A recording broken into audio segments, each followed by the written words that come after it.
cooking Ohana's rice, and it's one of their favorite recipes that kids ask me for over and over and over. I've already got the oil heated up in the skillet. It's 2 tablespoons of olive oil.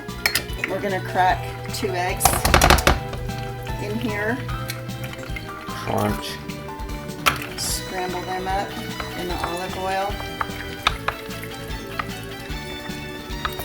My first year teaching, I had a student, I'm pretty sure it was Jet Grant, who wanted to learn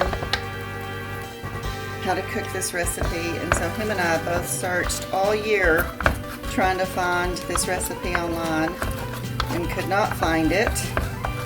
And so finally I just had to go to Ohana's and watch them. We all went when I went with my family, and as the guy was making it, I wrote it down. Now, you're gonna say, well, they don't actually use onions, and they don't, but I think the onions add flavor, so if you guys don't want to use onions in yours, you don't have to.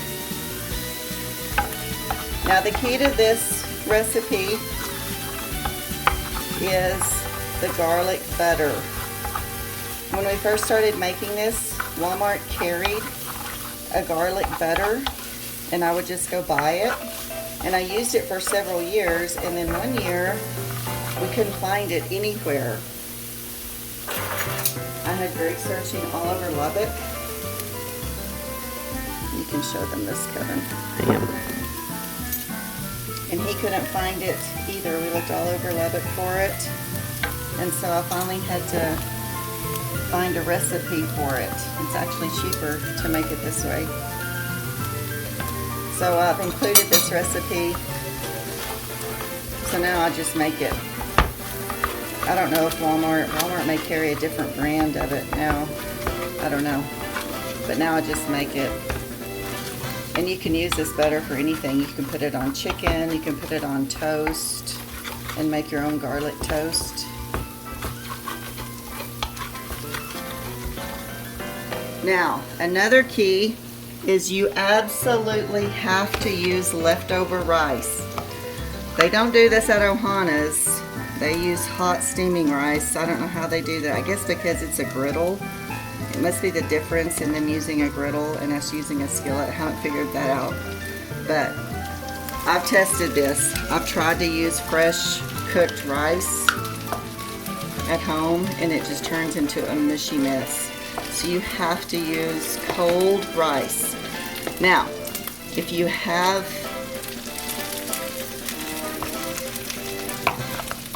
at home and you don't have leftover rice and you want fried rice that night, you can go ahead and make you some rice and spread it out on a cookie sheet and stick it in the freezer. I've done that before. Stick it in the freezer for about 20 minutes and do it that way, and it works. But you just have to try to get it cold. You can't use it. You can't make yourself some rice and then go straight from the pot to the frying pan.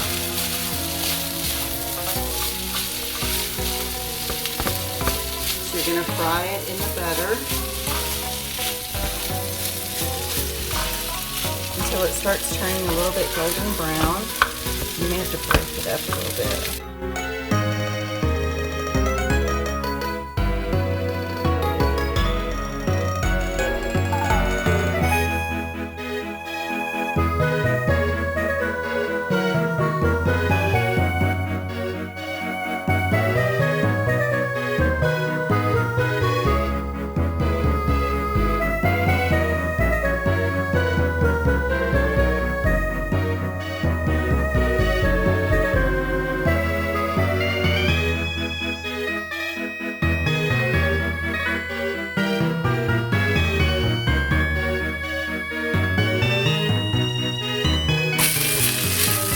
Okay, then once you got it about how you like it, when it's a little bit brown, you're going to salt it just a little bit.